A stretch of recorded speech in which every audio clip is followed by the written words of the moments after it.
ప్రియులారా, మన ప్రభు అయిన యేసు క్రీస్తు నామంలో మీకు శుభోదయం.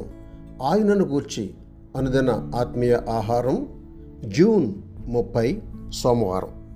నేటి మన ధ్యాన లేఖనం మత్తయి సువార్త 22వ అధ్యాయం 42వ వచనం. క్రీస్తును గూర్చి మీకేమి తోచుచున్నది? వ్యాఖ్యానాంశం: ఆయన అనగా క్రీస్తు దైవత్వం. 2, క్రీస్తు దైవత్వమునకు క్రొత్త నిబంధన సాక్ష్యం. 2వ భాగం. వ్యాఖ్యానాంశం: ఆయన అనగా క్రీస్తు దైవత్వం. 2, క్రీస్తు దైవత్వమునకు క్రొత్త నిబంధన సాక్ష్యం. 2వ భాగం. వ్యాఖ్యానం: ఆయన పాపరహితమైన పరిపూర్ణ జీవితం. ఈయన నా ప్రియకుమారుడు అని 2 సార్లు, అనగా ఆయన బాప్తిసం పొందినప్పుడు, ఆయన రూపాంతర సమయంలోనూ పరలోకం నుండి పలికిన స్వరం. మత్తయి సువార్త 3వ అధ్యాయం 17వ వచనం, 17వ అధ్యాయం 5వ వచనం చూడండి.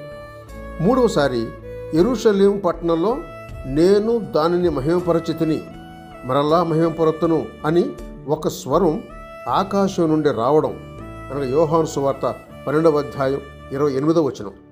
ఆయన శక్తిగల పనులు, రోగులను స్వస్థపరచడం, గ్రుడ్డి వారికి చూపు దయచేయటం, రేగిన సముద్రపు అలలను నిమ్మళింపజేయటం, మృతులను సజీవులుగా లేపటం, అధికారం గల ఆయన జ్ఞానవాక్కులు, ఆయన ప్రాయశ్చిత్త మరణం, ఆయన మరణ సమయంలో క్రమ్మిన చీకటి, దేవాలయపు తెర పైనుండి క్రిందికి 2గా చినిగిపోవడం, ఆయన మహిమగల పునరుద్ధానం, శిష్యులు చూస్తూ ఉండగా ఆయన పరలోకానికి ఆహరణమవటం, ఈ విషయాలన్నీ యేసు మానవమాత్రుడు కాడని, ఆయన పరమాత్ముడని సాక్ష్యమిస్తున్నాయి. ఆయన దేవుని కుమారుడు, కుమారుడైన దేవుడు. ఆయన దావీదు కుమారుడు, దావీదు ప్రభు, ఇశ్రాయేలు మెస్సియ, దేవుని క్రీస్తు, లోక రక్షకుడు. వీటిలో ఏ ఒక్క అసాధారణ సత్య సంభవమైన నజరేయుడైన యేసు అసాధారణమైన దైవ సంబంధిత వ్యక్తి అని సూచిస్తుంది.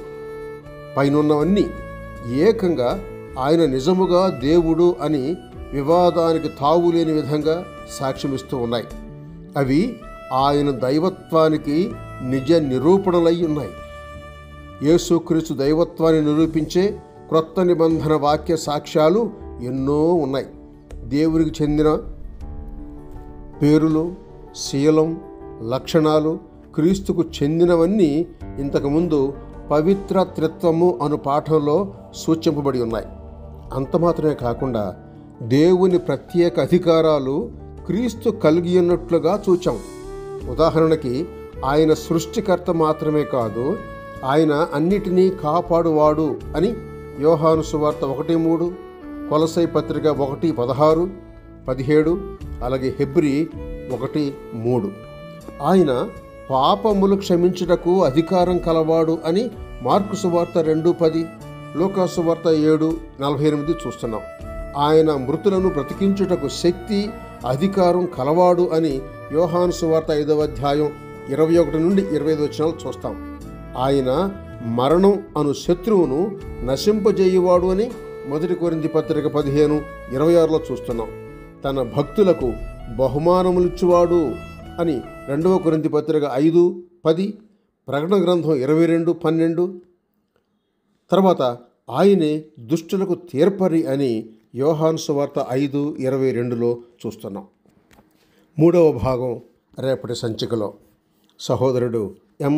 డేవిడ్సన్. శుభములతో వందనాలు.